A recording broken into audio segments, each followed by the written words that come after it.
Quero falar hoje com você sobre o seguinte tema: o que acontece quando olhamos para o alto? O que acontece quando olhamos para o alto? A gente acabou de declarar numa canção que quando a gente olha para Ele, a gente pode prosseguir. Às vezes em meio às lágrimas, às dificuldades e às lutas, mas quando a gente olha para Deus, a gente pode prosseguir. E o texto base que eu quero usar com você é o de Gênesis 15, muito conhecido, um trecho importante da vida de Abraão. E eu quero ler a primeira frase do verso 5, que diz o seguinte: então conduziu até fora e disse: olha para os céus. Olha para os céus. Vamos falar juntos essa frase? Diga: olha para os céus. Essas foram as palavras do Senhor a Abraão, numa visão. Deus diz para ele: você não precisa ter medo, eu sou o teu escudo, teu galardão vai ser grande. Abraão entrou em crise dizendo: mas eu continuo sem filho, que o Damasceno Eliezer, nascido na minha casa, seja ele o meu herdeiro. Então a Bíblia diz que o Senhor o conduziu para fora da tenda e disse: Abraão, olha para os céus. A gente sabe que tudo aquilo que a gente foca acaba crescendo dentro da gente.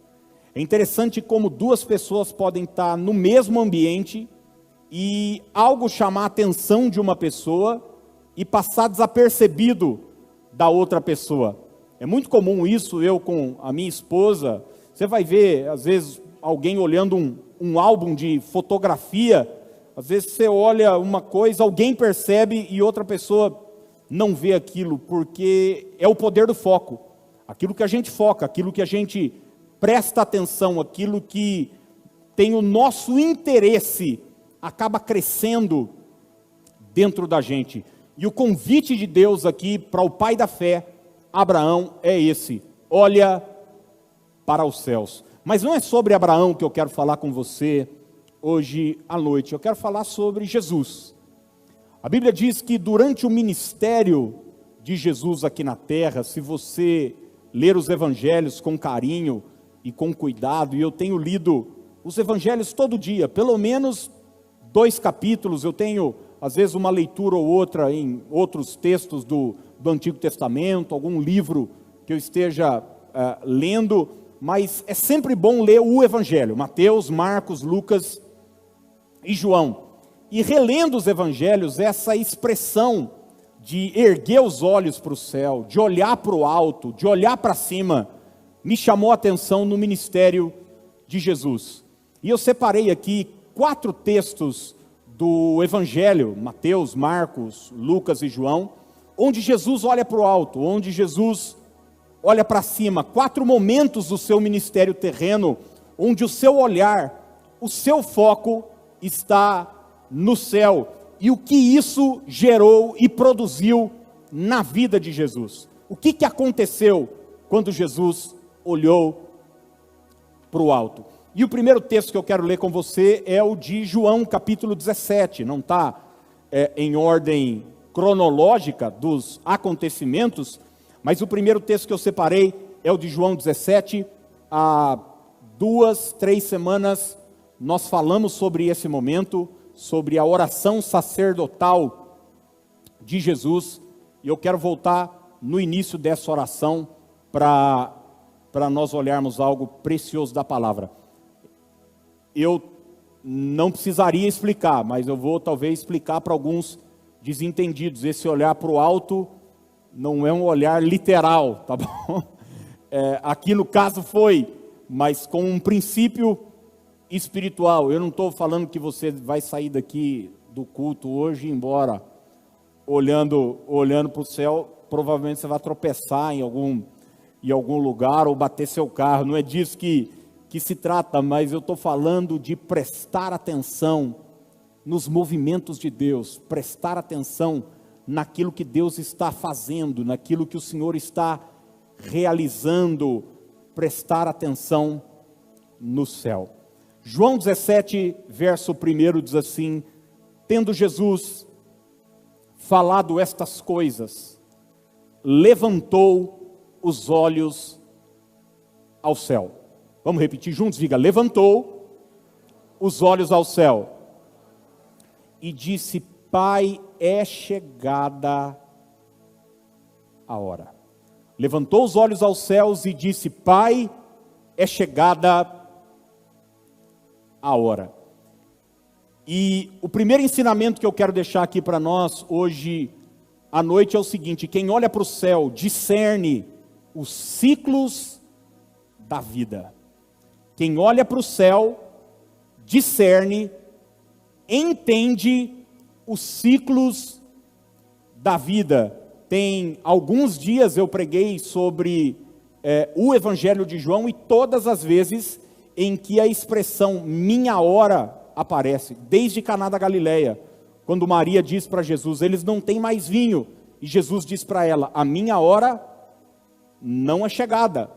Depois os irmãos de Jesus vão até ele e diz o seguinte: se você quer ser reconhecido pelas pessoas, você precisa ir para a Judéia e fazer no meio da multidão o que você está fazendo aqui em secreto. E Jesus diz para os seus irmãos: ainda não é chegada a minha hora. Ele está pregando no templo e os religiosos estão furiosos com ele e querem o prender, mas a Bíblia diz que não o prendem, porque ainda não era chegada a sua hora. Mas agora, nesse momento, Jesus olha para o céu e disse: Pai, é chegada a hora. Você bem sabe que a vida, ela é cíclica.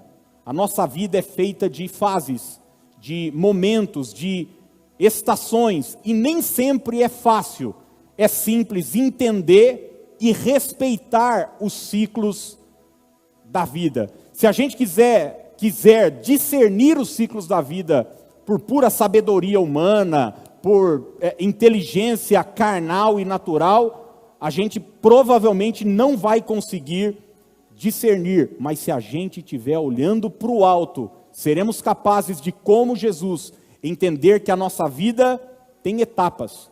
Existem coisas que agora podem ser feitas e outras que não podem ser feitas. Coisas boas que num momento errado serão prejudiciais. Nós vamos pular uma etapa, pular uma fase, mas quem olha para o céu é capaz de discernir os momentos, as estações, os ciclos de Deus para a sua vida e para a sua história. Quem entende o que eu estou dizendo pode dizer amém hoje à noite. Olha o que Salomão escreveu em Eclesiastes 3, texto conhecido de todos nós: tudo tem o seu tempo determinado. Tudo tem o seu tempo determinado, e há tempo para todo propósito debaixo do céu.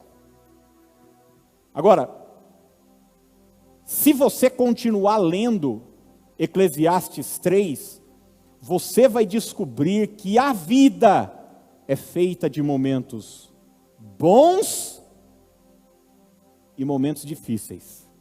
A vida é feita de momentos agradáveis e momentos desagradáveis. É o mesmo texto que fala o seguinte: olha, existe tempo de nascer. Mas logo em seguida Salomão diz: mas existe um tempo de morrer.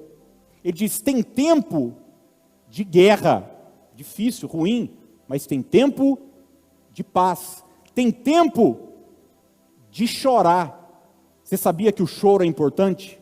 Você sabia que o choro é terapêutico? Você sabia que respeitar o luto e passar pelo luto faz parte da vida? É bom, é saudável. Ele diz: tem um tempo para isso. Quando você pula uma etapa, quando você não discerne uma etapa da sua vida, você vai sofrer as consequências lá na frente. Mas ele diz: mas é um tempo.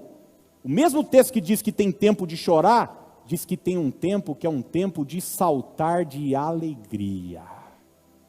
E ele vai terminar lá no verso 11 dizendo que Deus fez tudo formoso no seu devido tempo. Mas a gente só alcança essa sabedoria quando temos a capacidade de olhar para o alto.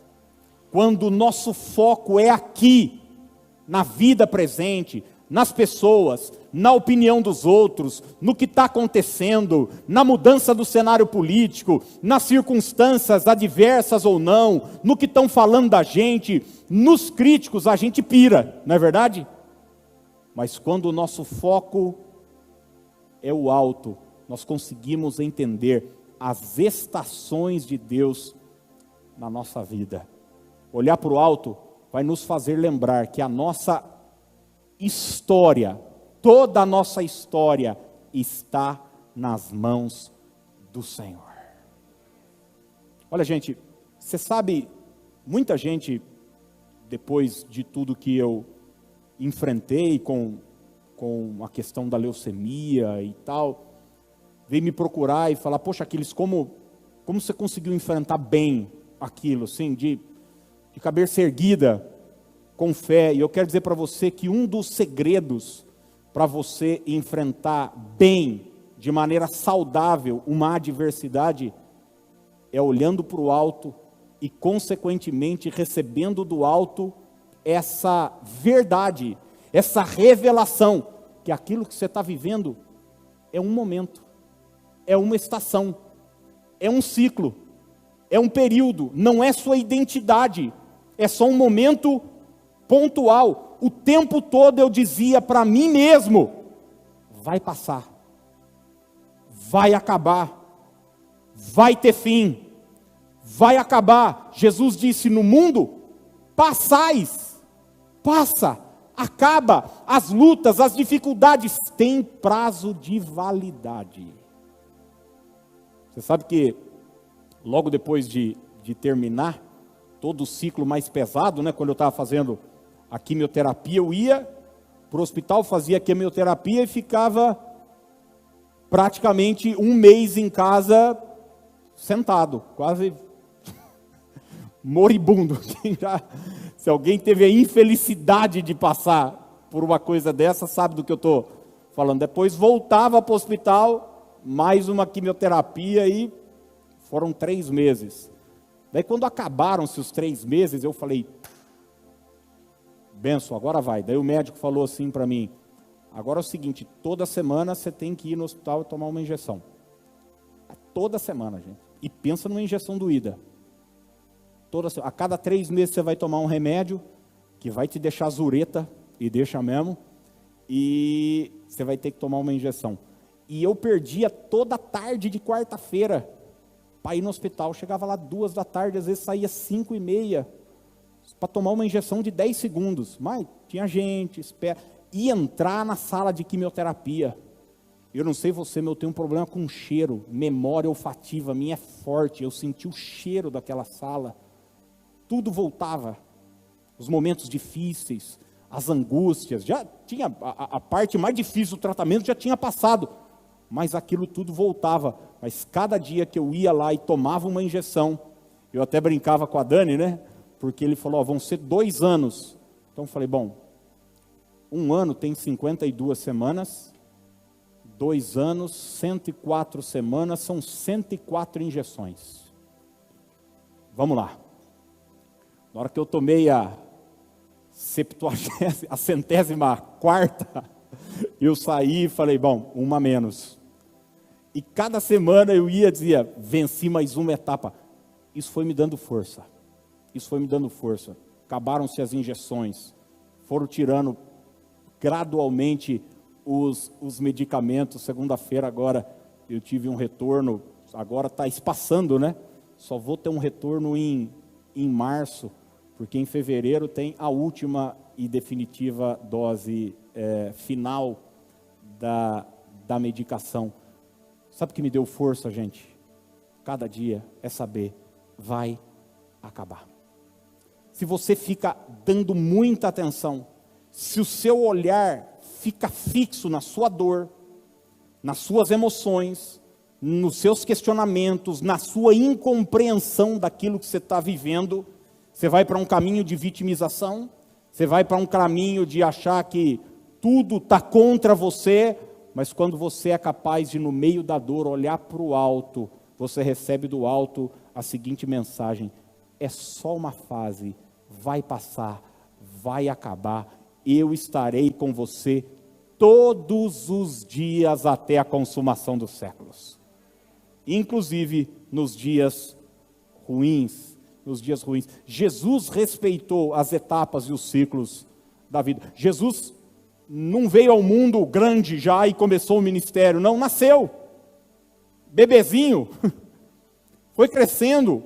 Os evangelhos vão mostrar isso o tempo todo. Jesus crescia na graça, Jesus crescia, teve um tempo lá de pré-adolescente, depois um tempo de anonimato, e daí aos 30 anos só, ele começa o seu ministério. João Batista já estava arregimentando multidões, e Jesus nada, estava pregando para ninguém, não estava fazendo um milagre sequer, mas ele esperou a hora certa de começar. Sabe quando a gente sabe a hora certa de começar, a hora certa de terminar um ciclo, a hora certa de dizer sim para uma proposta, a hora certa de dizer não para uma proposta, a hora certa de começar um relacionamento, a hora certa de sair de uma relação de amizade, de sociedade, enfim, quando a gente olha para o alto.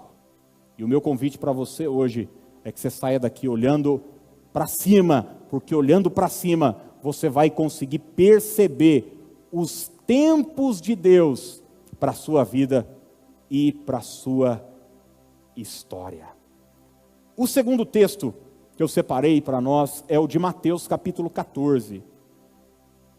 Por favor, abra comigo agora Mateus 14. Esse é o único milagre que os 4 evangelistas relatam. Você sabe que tem milagre que só João conta, tem milagre que Mateus e Marcos e Lucas contam e João não conta, tem milagre que só Lucas conta e Mateus, Marcos e João não contam, mas esse milagre todos os evangelistas contam, e é um milagre que tem a ver com comida. Olha como Deus gosta de comida também, gente, sabia? Isso é uma coisa boa, não é? Ah, não? É a multiplicação de pães e peixes. E o texto diz assim, você sabe que eles estão no deserto, 5.000 homens, fora mulheres e crianças, e essa multidão faminta, verso 19, e tendo mandado que a multidão se assentasse sobre a relva, tomando os 5 pães e os 2 peixes, erguendo os olhos ao céu. Vamos falar juntos? Diga, erguendo os olhos ao céu, os abençoou. João vai dizer, deu graças, agradeceu. Depois, tendo partido os pães, deu aos discípulos e estes às multidões. Jesus tem diante de si uma multidão, milhares e milhares de pessoas famintas, 3 dias já com ele, sem comer. Nas suas mãos 5 pães e 2 peixes. É o que tem. E ele tem o céu. Ele não olha para os pães, ele não olha para os recursos que ele tem, ele não olha para o recurso que lhe falta, ele não olha para a fome da multidão. Ele olha para o alto e diz, Pai, eu te dou graças, eu te agradeço, e abençoa aqueles 5 pães e aqueles 2 peixinhos. Segunda verdade, quem olha para o céu, se mantém grato por aquilo que tem. Quem olha para o céu, se mantém grato, se mantém agradecido por aquilo que tem. Presta atenção em algo que eu vou te dizer. Manter-se grato Manter-se agradecido durante a vida é e sempre será uma questão de foco. Daquilo que você foca, daquilo que você presta atenção. Eu vou tentar ser prático para você entender. Se eu te pedir para fazer 2 listas, você pegar um papel grande, uma folha sulfite, e colocar um risco no meio. Você vai escrever de um lado coisas boas e do outro lado coisas ruins. Eu tenho certeza que, igualzinho qualquer outro ser humano do planeta, você vai ter material dos 2 lados para colocar. Coisas na sua vida que estão legais, que estão acontecendo, que são agradáveis, e coisas na sua vida que são ruins, que são desagradáveis. De repente você está enfrentando um problema financeiro, talvez você esteja enfrentando um problema de saúde, quem sabe tem um filho que está se envolvendo com más companhias. Enfim, todos nós temos coisas ruins, mas temos coisas boas também. Você tem saúde, você tem um trabalho, talvez não seja o trabalho dos seus sonhos, mas você tem um trabalho, não está faltando pão na sua mesa. Você já parou para pensar que nós estamos vivendo em meio a uma crise global que afetou a economia, muita gente desesperada? Você tem ideia que não faltou pão um dia na sua mesa? Um dia sequer, um dia, não faltou. Deus cuidou. Então, se manter agradecido, o que é? Qual é a chave? É o foco. É você ir para o lado da lista, onde estão as coisas boas, as coisas agradáveis. E isso vai fazer de você uma pessoa mais agradecida. Mais agradecida. E, gente, vamos ser honestos, 5 pães e 2 peixes para 15 mil crente, porque é um detalhe, né? Importante, que crente come mais do que uma pessoa normal, mais do que uma pessoa comum. Eu não sei se você já foi na casa de alguém, ou se na sua casa é assim, em algum momento da sua vida, na minha já foi, onde a gente vai comprar o que vai comer de acordo com a fome de cada um, não de acordo com o recurso que você tem. Então tem momento da vida da gente que você está bem financeiramente, chega, vai lá comprar uns frios tal, e presunto, queijo, pão, compra pão caseiro, compra pão francês, compra bengala, compra o que quiser, volta e todo mundo come. Sobrou um pouquinho, guarda lá para o dia seguinte e tal, depois faz um omelete, um negócio. Mas tem fase da vida da gente que antes de comprar pergunta, quanto você vai comer? Eu como 1, tá, e você? 1,5, e o outro? Eu só como meio. Então você já fala, bom, 1,5 dela, o meio que sobrar vai para o outro. Tem momentos assim. Eu tinha uma fase da minha vida que eu estava comendo muito. E fui, aquele momento que eu estava pesando 123. Então, você imagina, uns 40 a mais do que eu estou hoje. 8 pacotes de arroz, tá bom, né? Aqui a mais na costa, tá bom, já parou para pensar uma coisa dessa? Eu chegava para comer na casa de alguém, na hora que eu sentava na mesa, eu olhava, eu ficava tenso. Eu falava, não vai dar. Alguém aqui já passou por isso? Eu sei que ninguém vai assumir, mas eu sei que tem muito guloso aqui, que já viveu essa experiência. Você olha a quantidade de bife, você fala, cara, não vai dar, com a fome que eu estou. Pois é, Jesus não prestou atenção na fome das pessoas, Jesus não prestou atenção nos recursos disponíveis, Jesus prestou atenção no Deus que pode multiplicar os meus recursos. E é por isso que ele se mantém agradecido. Ele podia começar a reclamar, se ele olhasse para a quantidade escassa de recurso que ele tinha, ou para o tamanho do desafio que estava diante dele. A nossa murmuração surge exatamente daí, da nossa teimosia em não olhar para o céu. Gente, é teimoso, a gente não olha para o céu.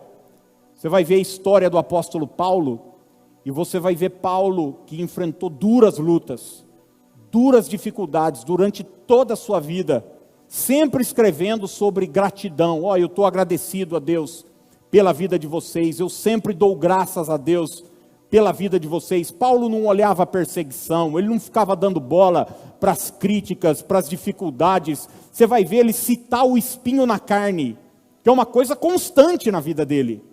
Ele vai citar o espinho na carne, quantas vezes no Novo Testamento? Uma vez. Mas quantas vezes ele vai falar de coisas positivas? O tempo todo. É isso que faz de Paulo alguém agradecido. O olho de Paulo, o foco de Paulo, está sempre no alto. Por isso que ele vai dizer que a gente deve pensar nas coisas lá do alto. Lá do alto. E é Paulo quem escreve em 1 Tessalonicenses, capítulo 5, verso 18, um texto que todos nós conhecemos bem, mas nem sempre praticamos. Em tudo, dai graças, porque esta é a vontade de Deus em Cristo Jesus para convosco. Note que Paulo não falou por tudo dai graças. Não vai ficar doente e falar, graças a Deus eu estou doente. Não é por tudo. Você foi mandado embora do trabalho. Você diz, cara, graças a Deus eu estou desempregado. Salário diminuiu, houve corte na empresa. Não é por tudo, mas é em tudo. É mesmo em meio à dificuldade, mesmo em meio à provação, em meio à enfermidade, em meio à escassez, eu mantenho o meu coração agradecido. Qual é a chave, gente? Olhar para o alto, olhar para cima, porque é de lá que vem o nosso socorro. Terceiro texto que eu quero ler com você, Marcos capítulo 1. Esse é o primeiro momento, de fato, cronologicamente.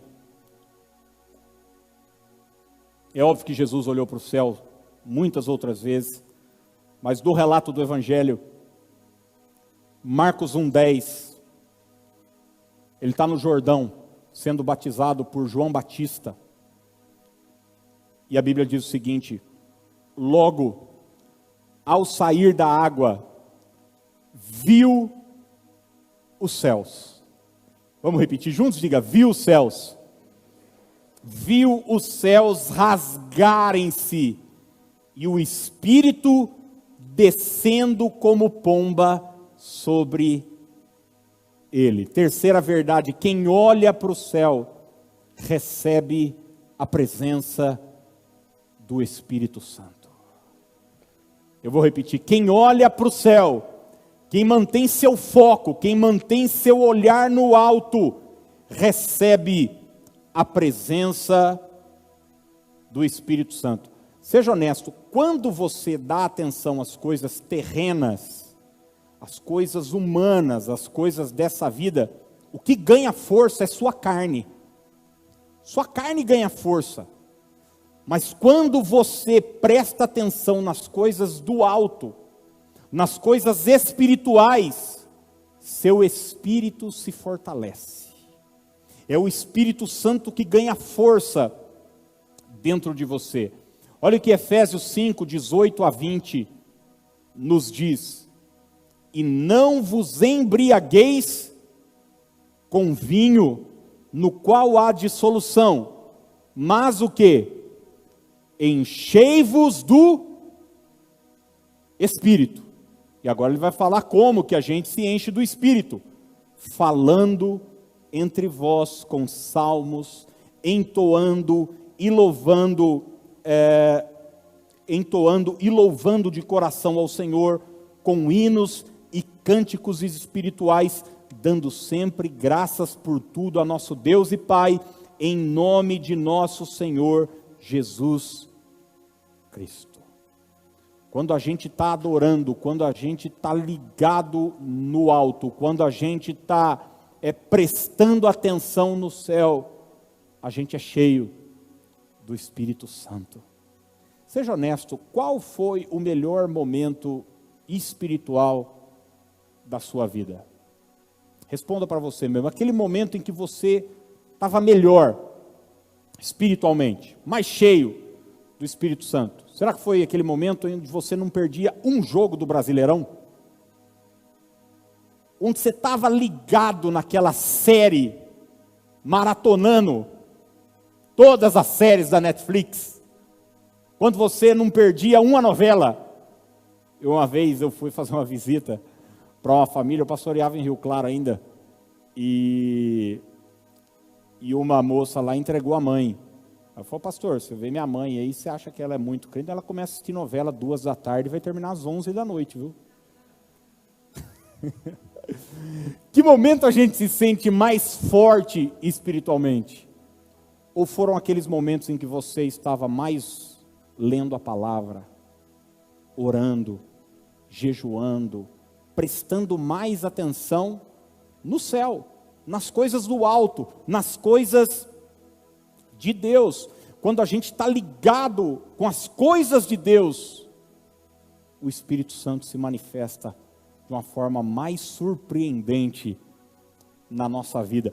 Os apóstolos experimentaram isso naquele momento extraordinário que a gente conhece como Pentecoste, lá no início de Atos dos Apóstolos, a descida do Espírito em Atos 2. Mas você se lembra que no final do Evangelho de Lucas, que Lucas escreveu o Evangelho de Lucas e também Atos dos Apóstolos, que é uma continuidade. Ele escreve para um homem chamado Teófilo, e no final do Evangelho de Lucas são os últimos momentos de Jesus com os discípulos.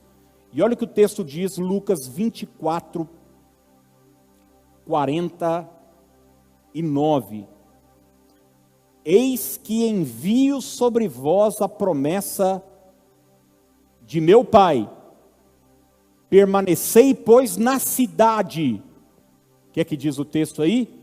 Até que do alto sejais revestidos de poder. Jesus faz um alerta para os discípulos. Vai haver já existe um movimento do alto vindo sobre vocês. Fiquem atentos. Fiquem atentos, porque vocês serão revestidos do alto.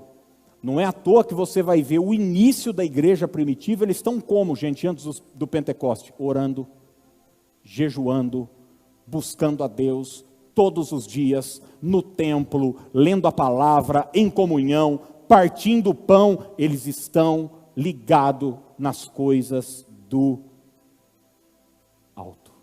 Quer ser cheio do Espírito Santo na sua vida? Volte os seus olhos para o céu. Volte os seus olhos para o céu.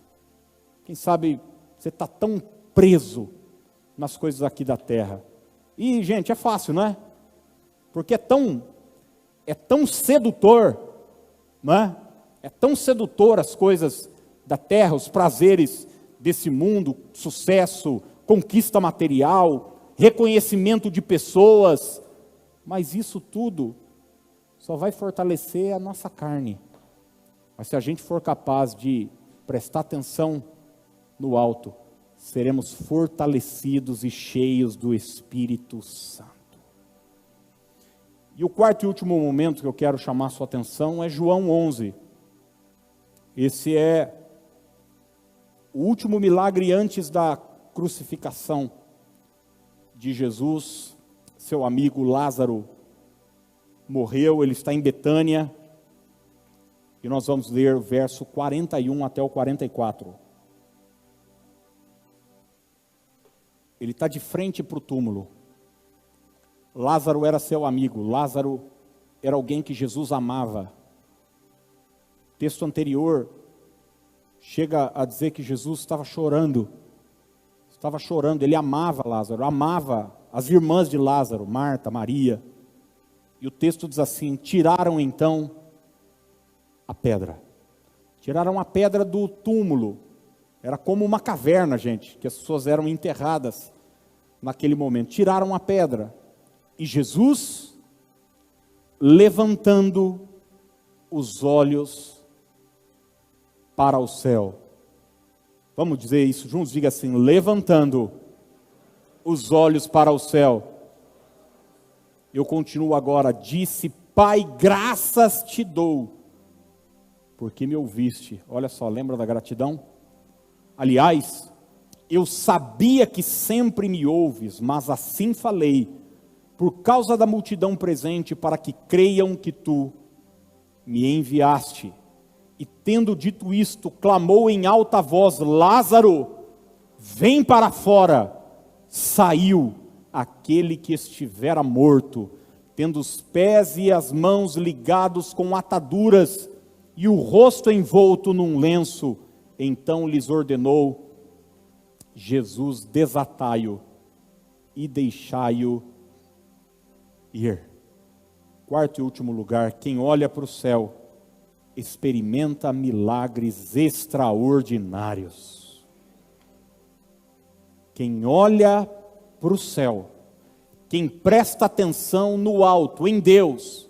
E a gente tem falado de oração todas essas quintas-feiras, e essa olhada para o céu, porque, gente, por favor, eu tenho buscado te fazer entender que oração não são frases que nós falamos apenas.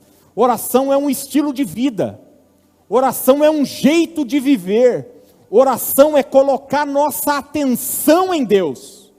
É óbvio que você vai, em momentos específicos, falar com Deus, orar, como oramos aqui agora há pouco, depois do louvor, a gente canta, é um momento de oração também, em forma de música. Você vai dormir, acorda, ora pela uma viagem que você vai fazer, mas oração é mais do que palavras. Oração é colocar nossa atenção no alto. E quem coloca a sua atenção no alto, no céu, experimenta milagres extraordinários. Quando Jesus vai lá e pede para tirar a pedra, as irmãs de Lázaro dizem: mas senhor, já cheira mal, já faz 4 dias que enterraram. Mas os olhos de Jesus não estavam no defunto, não estava na quantidade de críticos que ele tinha à sua volta, não estava no desespero da família. Os olhos de Jesus estavam naquele que pode ressuscitar os mortos. O nosso Deus poderoso. Tenha certeza, se a gente olhasse mais para o alto, a gente ia experimentar mais milagres na nossa vida. Mas a gente está sempre olhando para alguém que pode nos ajudar, para um parente que de repente pode nos socorrer, para alguém que pode abrir uma porta, para um contato humano. Não. Diante de Golias, Davi não olhou para Golias, Davi olhou para o alto. É por isso que ele disse para Golias: eu vou contra ti, em nome do Senhor dos exércitos. Cada provação que o povo de Israel enfrentou no deserto, os hebreus enfrentaram no deserto, o povo olhava para o Egito, o povo olhava para a falta de água que tinham. Moisés olhava para o alto. É por isso que os milagres aconteciam. É comum, você vai ver o povo reclamando e Moisés clamando, e Moisés orando. De repente você está precisando de um milagre hoje. A minha palavra para você é: olha para o alto. Não olha o que o homem pode fazer por você. Tem um texto em 2 Crônicas, que se você puder e quiser abrir agora, eu acho que vale a pena você abrir 2 Crônicas 20, e esse é o último texto que a gente lê, 2 Crônicas 20, versos 1 a 3, é o cerco que o rei Josafá sofre. Eles estão cercados por adversários, eles têm diante deles uma batalha humanamente falando, invencível. Segundo Crônicas 20, 1 em diante, depois disto, os filhos de Moabe e os filhos de Amon, com alguns dos meunitas, vieram a peleja contra Josafá. Então vieram alguns que avisaram a Josafá, dizendo: grande multidão vem contra ti da além do mar e da Síria. Eis que já estão em Azazon Tamar, que é em Gedi. O texto diz: então Josafá teve medo. Sabe o que eu aprendo aqui? Só um parênteses, que o medo não é um problema em si. O medo faz parte da nossa vida. É natural uma pessoa sentir medo. É natural, faz parte do nosso senso de proteção. Uma pessoa desprovida de medo é uma pessoa perigosa. Ela não vai olhar para atravessar a rua, ela vai andar a 200 km por hora numa pista. O medo, numa medida correta, é natural. O problema é quando nós paramos do medo e ele nos paralisa então. Josafá teve medo. Pois bem, ele não só ficou lá esperando o inimigo chegar e acabar com ele, tremendo de medo. O texto continua. Teve medo e se pôs a buscar ao Senhor e apregoou jejum em todo o Judá.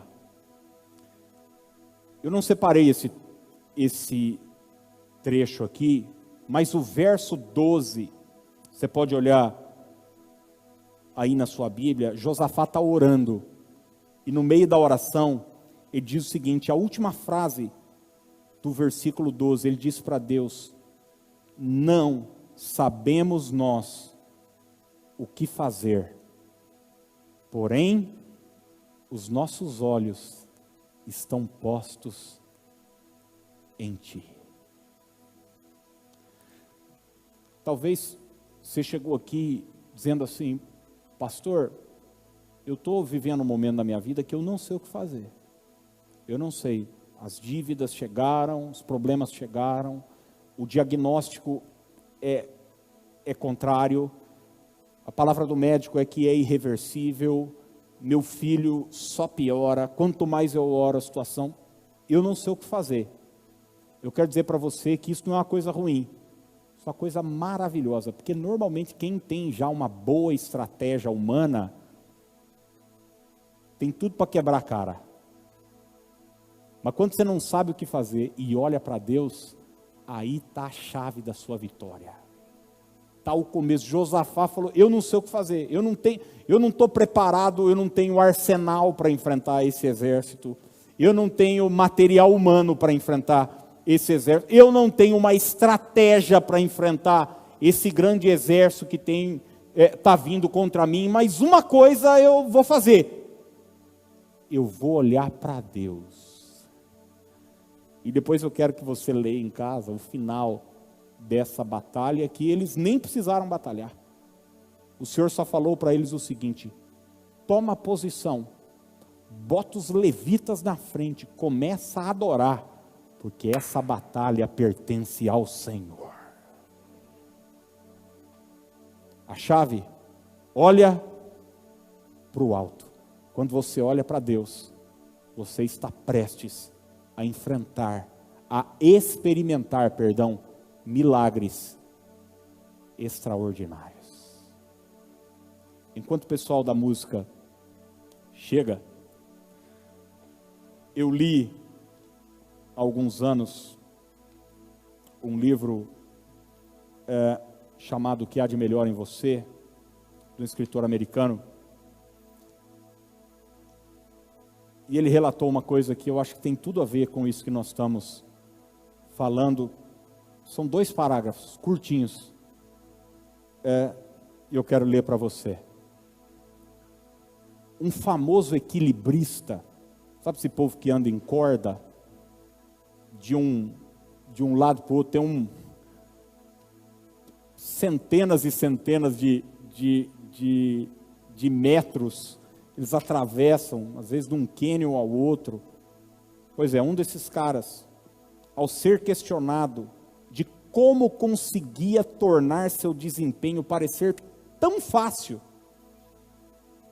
ele respondeu o seguinte: um repórter foi e falou: cara, eu vejo você atravessar numa corda de um lado para o outro, como é que isso é tão fácil, tão simples para você? Olha a resposta do equilibrista: o segredo é manter os olhos fixos no seu objetivo final, nunca olhar para baixo. Onde sua cabeça for, é para onde o seu corpo seguirá. Vou repetir aqui, que eu acho que isso é muito importante para nós. Onde sua cabeça for, o seu corpo seguirá. Se olhar para baixo, há uma boa chance de cair. Então, sempre olhe para onde quiser ir. Sempre olhe para onde quiser ir. Eu pergunto: aonde? Para onde estão direcionados os teus olhos? O que nesses dias, o que nesse momento da sua vida tem sua atenção? Um trauma que você viveu há 20 anos? Uma traição? Um abandono? Um problema? Um recurso que está faltando? A opinião de pessoas? Para onde você está olhando?